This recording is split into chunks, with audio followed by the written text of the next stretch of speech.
mag-almusal. Maaga pa sa klase, arangkada na sa kalye.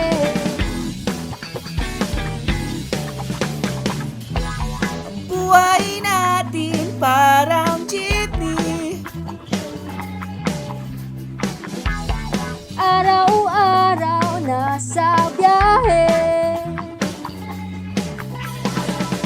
Arangkada na, arangkada na, arangkada na, arangkada na tayo. Arangkada na, arangkada na, arangkada na, arangkada na tayo. Tara, arangkada tayo.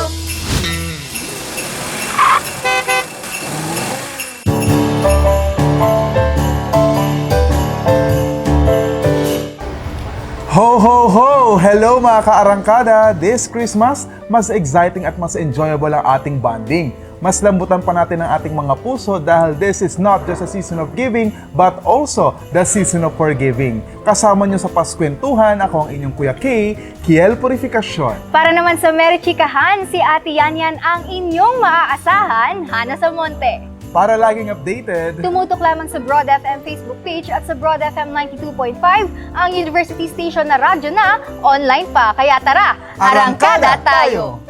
Marami talaga tayo inaasam tuwing Pasko, ano? Pero simple man o bongga ang handaan, all I want for Christmas ay makasama ang pamilya sa isang salo-salo.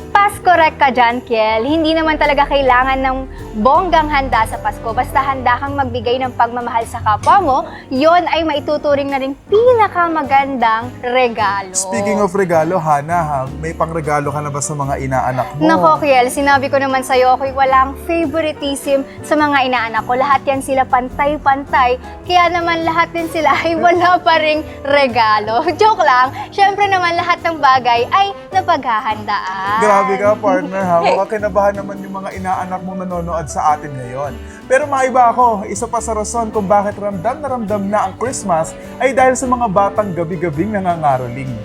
Kaya nga, partner, nakakatuwa talaga, no? Pero mukhang totoo na season of forgiving talaga ang Pasko dahil mayat maya rin naririnig ng mga nangangaroling ang salitang patawad. Pero bago tayo ginawin sa malamig na simoy ng hangin, tumutok lang po kayo dahil naka-live tayo sa LSPU Broad FM Facebook page.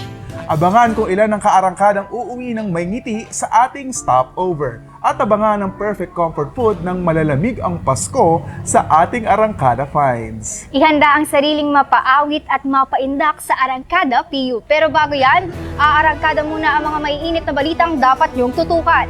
Paspasan, derechahan at humahataw na balita. Papasadahan natin ngayon. Wala nang preno-preno sa pagbusina ng mga balita. Pangunahing bilihin ngayong Christmas season, taas presyo na. Christmas on display, patok sa iba't ibang bayan sa Laguna. At alamin ang iba pang kaganapan sa Paskohan 2023 sa bayan ng Santa Cruz. Pangunahing bilihin ngayong Christmas season, taas presyo na. Para pasadahan ng balitang yan, narito ang ating kaarangkada na si Erica Marteja. Habang papalapit ang Kapaskuhan, unti-unti na rin dumadagsa ang mga mamimili para sa paparating na Noche Buena. Sa paglalabas ng price guide ng Department of Trade and Industry sa mga Noche Buena products, aabot sa 25 pesos ang taas ng presyo ng ham. Ilang brand naman ng queso de bola at cheese ang nagmahal ng 33 hanggang 49 pesos. 13 pesos ang patong sa presyo ng salad at elbow macaroni at 30 pesos naman sa mayonnaise. May ilang brand naman ng palaman ang nagtaas presyo hanggang 20 pesos. Samantalang piso hanggang 10 piso ang dagdag sa spaghetti sauce. Ang kilalang brand naman ng tomato sauce, all-purpose cream at fruit cocktail ay nagtaas ng piso hanggang 6 na piso. Ayon sa DTI, epektibo ang Noche Buena price guide hanggang December 31. Samantala, inaasahan din ng pagtaas ng presyo ng prutas. Ang isang kahon ng mansanas na dati ay nasa 1,400 pesos, tataas mula 1,600 hanggang 1,700 pesos.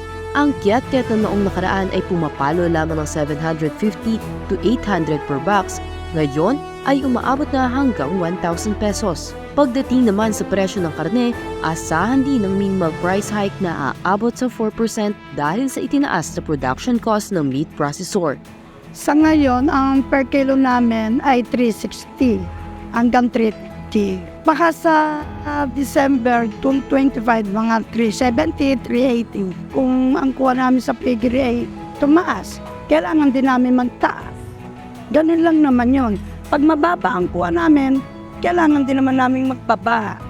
Eh kami wala na kasing palampas eh. Pag magkanong tawad, binibigay na namin eh. Hindi na kami nagpapalampas. Dahil sa pagtaas ng presyo, kanya-kanya namang diskarte ang mga consumer kung paano pagkakasyahin ng budget. Napakahirap ng budget ngayon.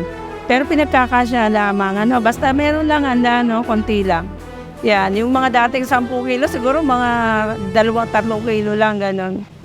Kasabay ng paggalaw ng presyo ng bilihin sa merkado ay kabi-kabilang mamimili sa mga palengke para sa sulit na panghanda. Paalala ng gobyerno, patuloy ang kanilang pagbabantay para maiwasan ang overprice hike ngayong Kapaskuhan. Para sa Arangkada News, Erica Marteja. Christmas on display patok sa iba't ibang bayan sa Laguna.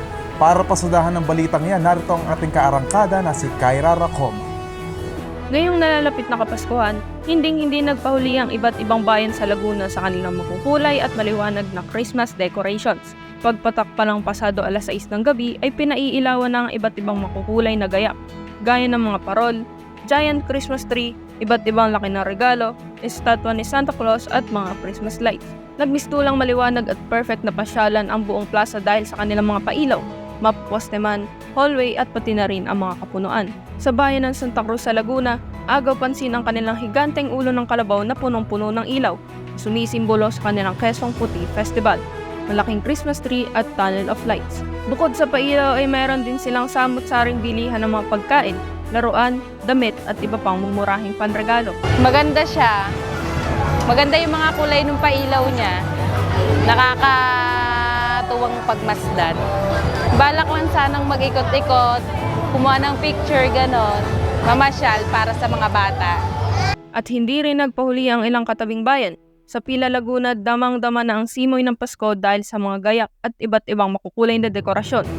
Tampok dito ang naglalakihang mga parol na nakapalibot sa buong plaza. Mayroon din silang giant Christmas tree at pailaw na may nakasulat na Pasko Titap sa Pila sa ibabaw ng Tunnel of Light. Sa Kalawan, Laguna naman, atraksyon ang giant pineapple na sumisimbolo sa kanilang bayan.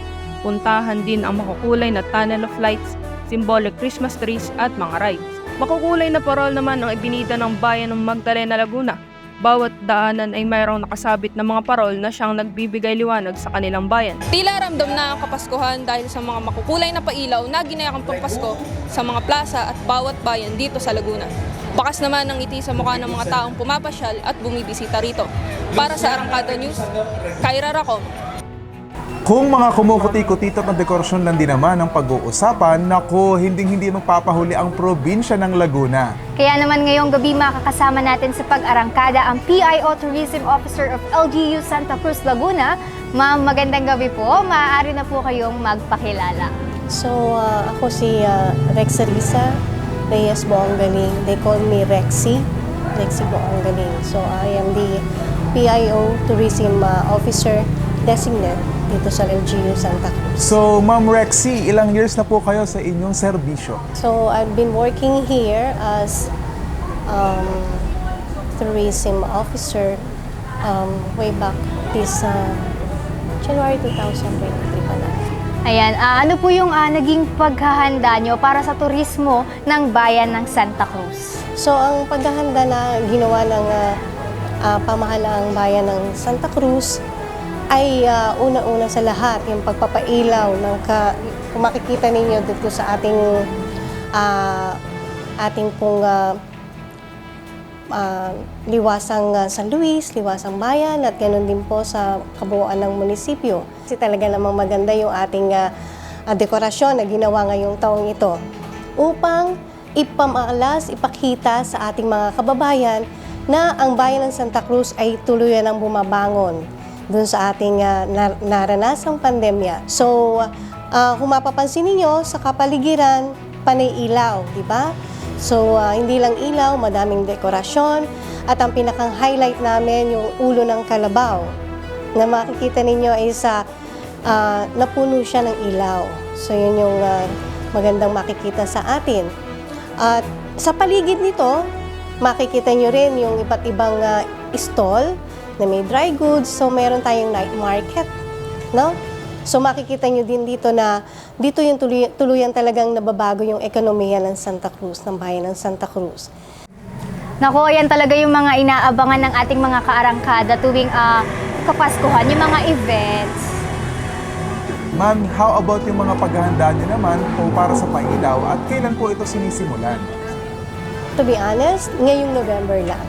So, probably mga a week before 26th of November, kami nag-start ng pagsasaayos, yung paggagawa ng mga dekorasyon dito sa paligid.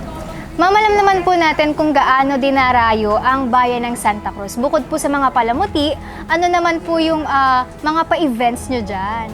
Meron din tayong yung tinatawag nating pantomime and yung ibang events namin like yung pinakamaningning na tahanan.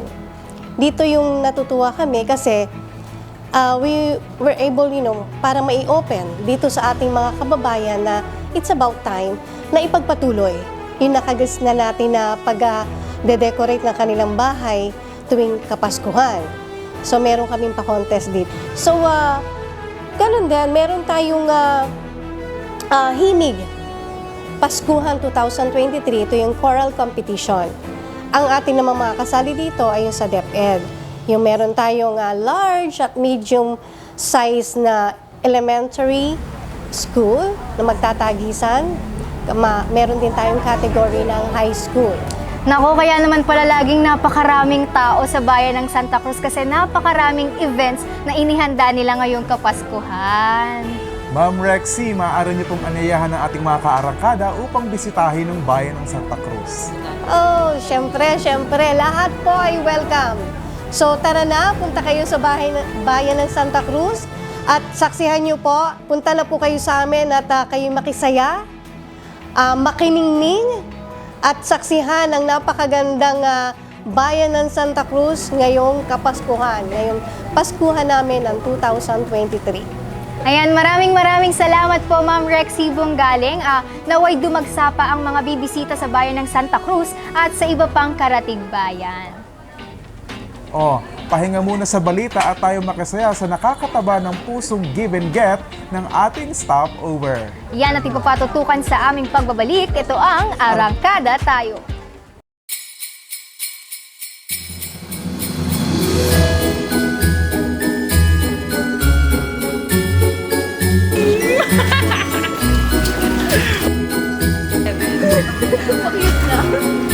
Tingin nga naman ang kinamili. Pero, Gemma naman sabi mo sa ating ginagawang compulsive buying.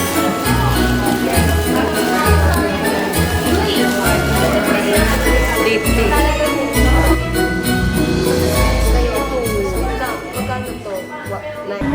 Tuwing sasapit ang Pasko, ay kaakibat nito ang pagbibigayan at pagmamahalan.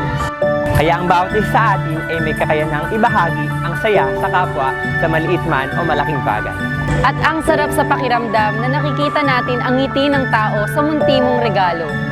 Kaya mga kaarangkada, let's share love and happiness.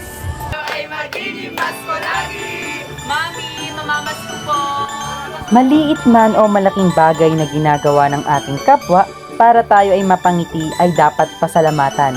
At isa na dyan si Mami Edwin na isang parlorista na nag-iiwan ng ngiti sa kanyang nagiging customer.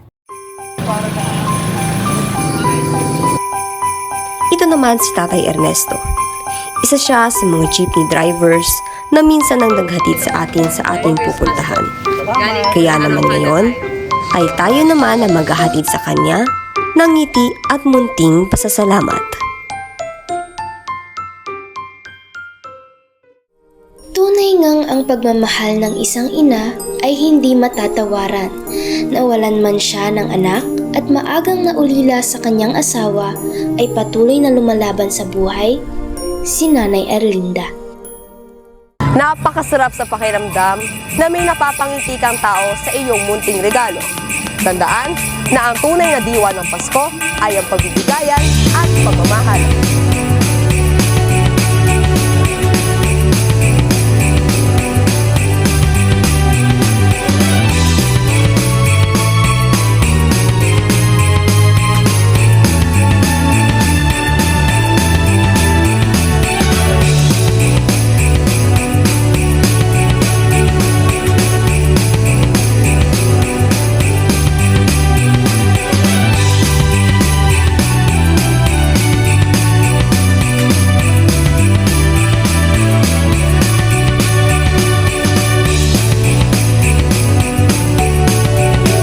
Let's share love and happiness.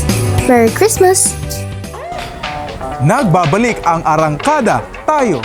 Talaga namang nakakataba ng puso ang hatid ng ating stopover. Ngayon naman ay simulan na nating mapaindak sa original Christmas song na likha ng ating kaarangkada na si Angel Santos with the help of words ng ating mga kapiyo dito sa Arangkada PU.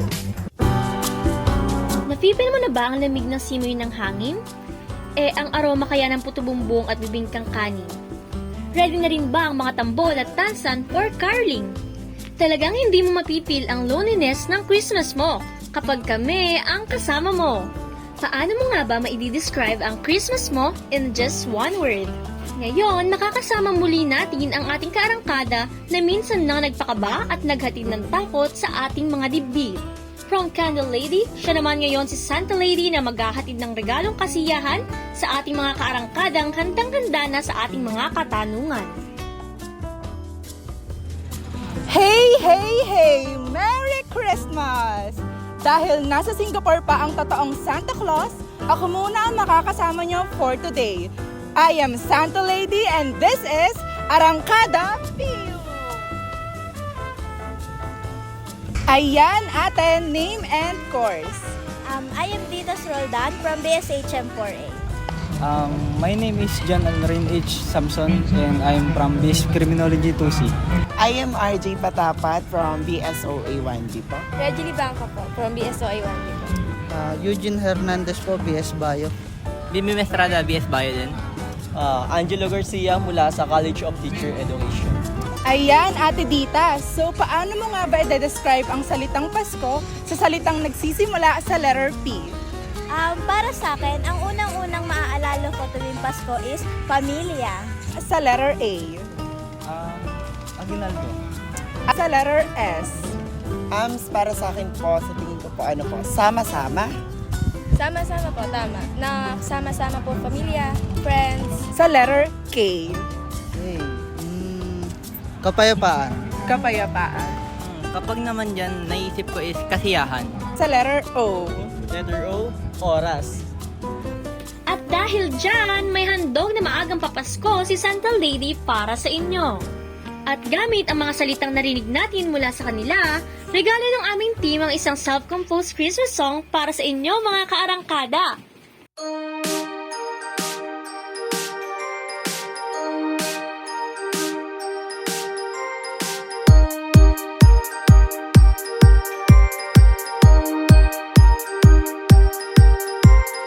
Di mo na kailangang malumbay pagkat pamilya ang siyang gagabay.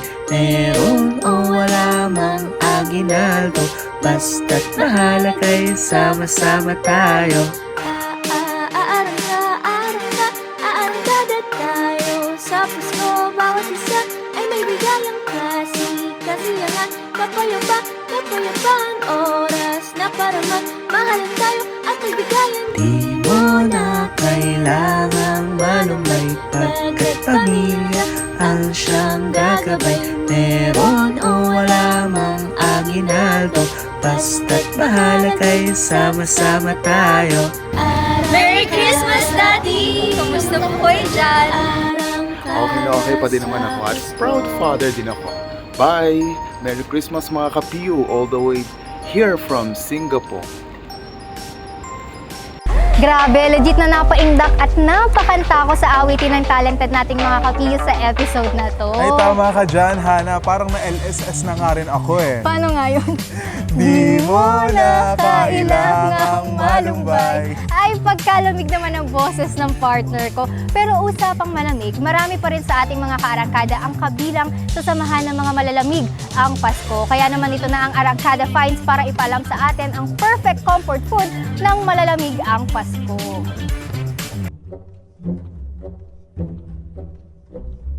Hindi ba ako kumain? Hindi ba ako kumain? Hindi ba ako kumain? Oh, ako na! Ako na, feeling yan! Marami na lang mag-isa! Alam mo, samahan mo na lang kami sa aming Arangkada Finds. Perfect, samahan naman ng lamig ang Pasko. Tara ka Arangkada, samahan nyo na lang kami sa aming pupuntahan.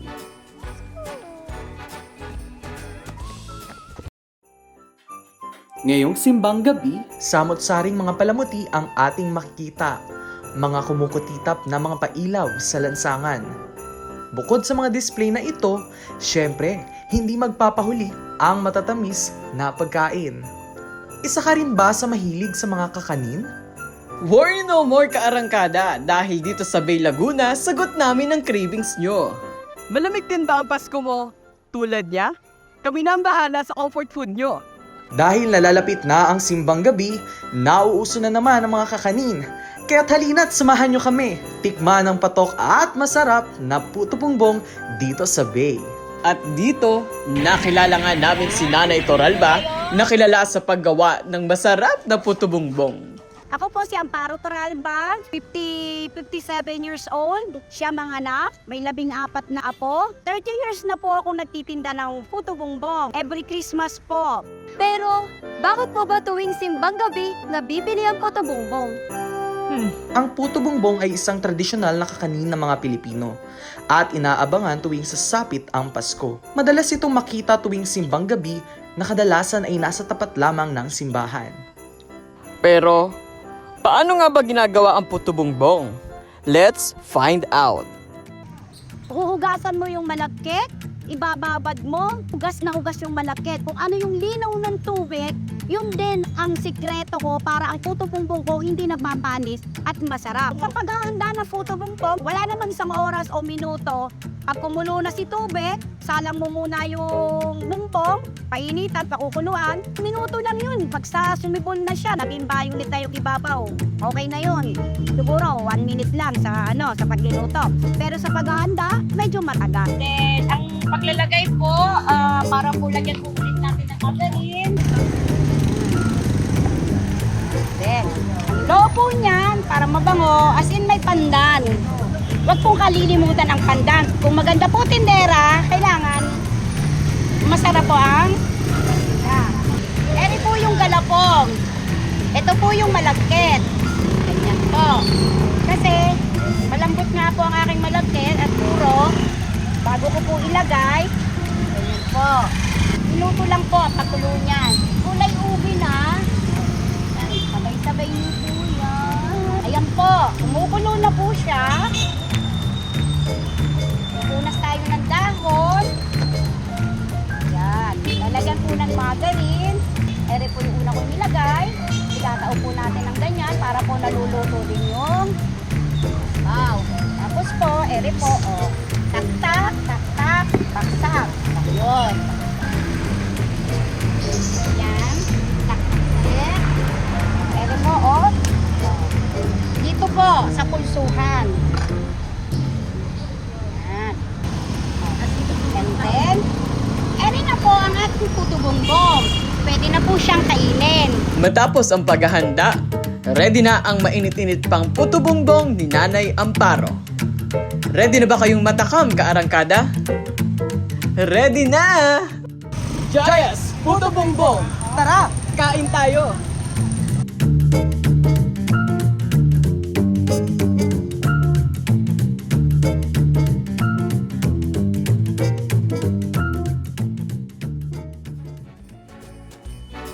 Naway nabusog namin kayo sa pag-arangkada dito sa Bay Laguna. Hanggang sa susunod na nakatatakam na episode. Ako si Yuri Bulusan. At ako naman si Aaron Robiso. At ito ang Puto Bongbong Lutong Tradisyon. Wait. Teka, kasi yung kasama natin. Ayun, Ate, pabili nga po puto bongbong.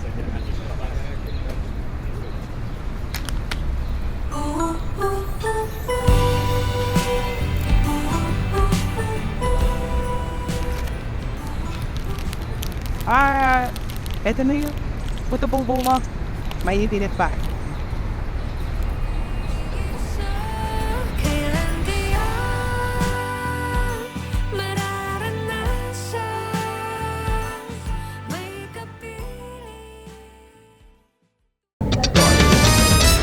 Ayan, for sure, hindi lang si Kumura ang nagkaroon ng warm feeling sa pamamagitan ng puto bongbong Dahil kita naman natin si Ate Ruth na sinalubong ng warm smile ni Kuya Mark. Hindi lang warm smile dahil parang puto bumbong sa tamis at lagkit ng kanilang pagtitinginan.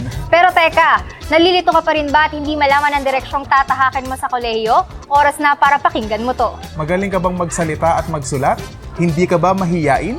Gusto mo bang makita sa harap ng camera o di kaya matutong mag-edit? Kung ganoon, sagot ka namin kaarangkada. Dito sa broadcasting, malawak at mahahasa ang kagalingan mo sa harap man o sa likod ng camera. Dito huhusay kang magsulat at magbalita tulad ni Kuya Kay at ni Ate Yanyan. Kaya ano pang hinihintay nyo? Maging kapila and be part of our broadcasting society. Dahil bawat araw matututo ka na, mag-e-enjoy ka pa. Kaya naman visit Laguna State Polytechnic University Santa Cruz Campus or check the official Facebook page Broadcasting Society LSPU Santa Cruz Campus at baka ikaw na ang susunod na Kuya Kay at Ate Yanyan na makikita sa harap ng camera. See you soon mga ka-brod! Ayan, lingid po sa kaalaman ng ating mga kaarangkada na patuloy na sumusuporta sa amin, ay ito na po ang huling episode namin. Ala, nalungkot naman ako doon, Kuya Kay. Ayan, gustong-gusto po namin magpasalamat sa lahat-lahat ng tumutok na ating mga kaarangkada dyan mula episode 1 hanggang sa ating huling episode. And of course, gusto rin namin pasalamatan si Sir Romwell sa pagbibigay ng opportunity ito para sa amin ni Kuya Kay at syempre sa buong third-year students. At para naman sa buong puwersa ng Broadcasting 3A na siyang naging utak at tumutulong sa programang ito, maraming salamat sa inyo. And syempre, pasalamatan din natin yung mga pamilya natin, yung mga kaibigan natin na patuloy din sumusuporta sa atin na nagla-like, nagko-comment at nag-share ng ating bawat episode. Ayan, bago matapos ang ating episode, gusto lang naming ipaalala sa mga babiyahe patungo sa kanilang probinsya ngayong Pasko, remember to travel safe. Yes, safety first tayo palagi mga kaarangkada at huwag kalimutan na ang diwa ng Pasko ay nararamdaman kapag tayo ay nagmamahalan. O, shoutout muna sa ating mga dearest kapiyo na nanonood ngayon. Ayan, shoutout! Nais nating pasalamatan ang lahat ng mga taong naging bahagi ng ating episode ngayong araw. Maraming salamat po sa inyo. Nais din namin pasalamatan ng napakabait na Dean ng College of Arts and Sciences, Dr. Richard Ampo. Ang ating mahisipag na faculty and staff, isang merry and jolly na pasasalamat po para sa inyong lahat. Nais rin po namin pasalamatan ng owner ng Muni Coffee, Miss Isabella Makawili Ragasa, dito sa Kalayaan, Laguna, sa pagpapatuloy sa aming team. Talaga namang quality ang vibes here. O, isa na namang episode ang ating natapos mga kaarangkada ng Kokiel. Excited na akong mag-Noche Buena. Ay, ako din, Hana. Kahit ako, hindi na rin talaga makapag-intay, lalo na pag may malamig na salad. O, para hindi ginawin sa lamig ng Pasko, sabay-sabay mag-jacket at kapit lang. Ako si Hana Samonte. At ako naman si Kiel Purificacion. Hanggang sa susunod na pag-arangkada, tumutok sa Broad FM Facebook page at sa Broad FM 92.5 ang university station na radyo na online pa. Maligayang Pasko! Tara, arangkada tayo! Kiel, bago tayo mag-end, gawin muna natin yung ginawa natin ng una. You. Ayan, bye-bye! Bye-bye!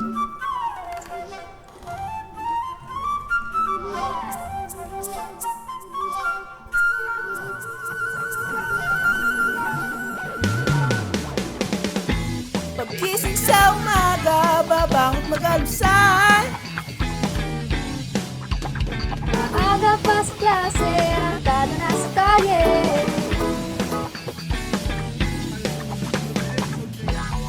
Buhay natin parang jeepney. Hi guys. Hi Tina. Araw-araw nasa biyahe.